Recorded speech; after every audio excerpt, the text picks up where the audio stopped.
Assalamualaikum warahmatullahi wabarakatuh. Bismillahirrahmanirrahim. Alhamdulillahirrabbilalamin. Allahumma sholli ala sayyidina Muhammad wa ala alihi wa ashabi ajmain. Amma ba'd.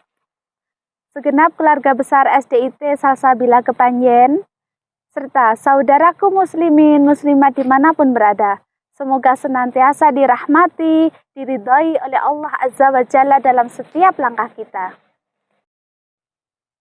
Dalam perjumpaan kali ini, izinkanlah kami menyampaikan seuntai kalimat tentang Ramadan bulan Al-Quran. Bulan Ramadan adalah bulan Al-Quran. Di dalamnya diturunkan Al-Quran sebagai petunjuk bagi manusia dan penjelasan-penjelasan mengenai petunjuk itu, serta pembeda antara yang hak dan yang batil. Quran Surat Al-Baqarah ayat 185.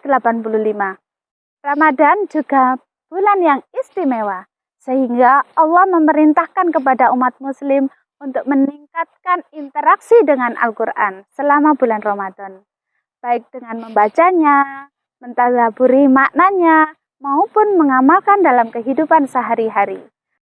Rasulullah Shallallahu Alaihi Wasallam memperbanyak bacaan Al-Quran di bulan Ramadan. Bahkan setiap tahun malaikat Jibril datang untuk tadarus bersama beliau. Janji Allah kepada umat muslim yang memuliakan Al-Quran, apa saja itu? 1. Mendapatkan petunjuk dan rahmat dari Allah. Sesungguhnya Al-Quran ini diberikan petunjuk kepada jalan yang lurus, yaitu memberikan kabar gembira kepada orang-orang mukmin yang senantiasa mengerjakan kebajikan, bahwa baginya adalah pahala yang besar. Quran Surat Al-Isra ayat 9. 2. Dinaikkan derajatnya. Rasulullah Shallallahu Alaihi Wasallam bersabda, sesungguhnya Allah akan mengangkat derajat suatu kaum dengan Al-Quran dan merendahkan kaum yang lain dengannya. Hadis riwayat Muslim. 3. Mendapatkan syafaat di hari kiamat. Rasulullah Shallallahu Alaihi Wasallam bersabda, bacalah Al-Quran, karena sesungguhnya ia akan datang pada hari kiamat sebagai pemberi syafaat bagi para pembacanya. Hadis riwayat Bukhari Muslim. Yang keempat, diliputi keberkahan dan ketenangan. Orang-orang yang beriman dan hati mereka menjadi tentram dengan mengingat Allah. Ingatlah, hanya dengan mengingat Allah, hati akan menjadi tentram. Quran Surat Ar-Ra'd ayat 28. Yang kelima, diganjar pahala yang berlipat ganda. Rasulullah Shallallahu Alaihi Wasallam bersabda, barang siapa membaca Al-Quran, maka baginya satu kebaikan.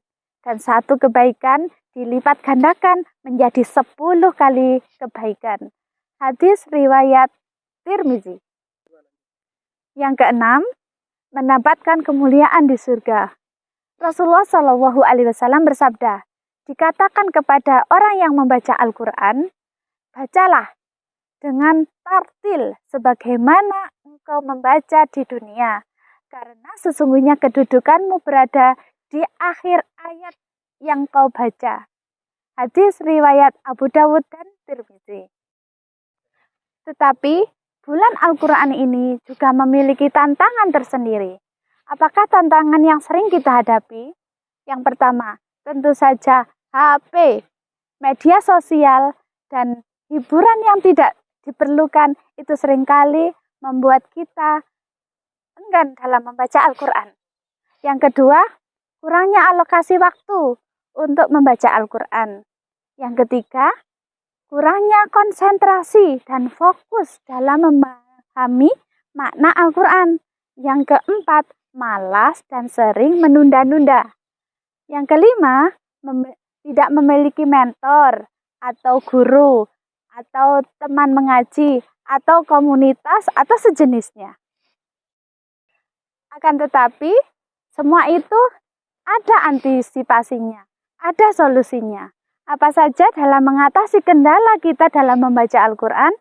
Yang pertama adalah kita bisa membuat jadwal khusus untuk mentadaburi, untuk membaca dan memahami isi Al-Quran. Yang kedua, kurangi interaksi dan scroll-scroll HP maupun media sosial lainnya atau hiburan yang tidak diperlukan.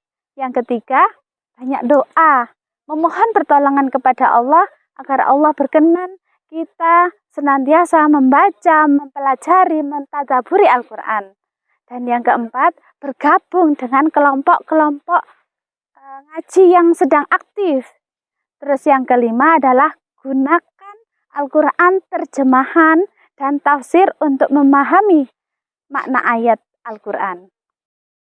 Dapat disimpulkan bahwa memuliakan Al-Quran dengan membacanya, memahami isinya, dan mengamalkan dalam kehidupan sehari-hari, maka Allah menjanjikan ketenangan hati, derajat yang tinggi, dan masuk ke dalam surganya yang penuh dengan kenikmatan. Serta kebahagiaan yang tertinggi adalah ketika kita berjumpa dengan Allah Azza wa Jalla. Ya Rabbi, kabulkanlah doa kami. Demikianlah yang dapat kami sampaikan sebagai pengingat diri pribadi dan semoga bermanfaat untuk kita semua. Serta mohon maaf atas segala kekhilafan. Akhirul kalam, ihdinas siratal mustaqim. Wassalamualaikum warahmatullahi wabarakatuh.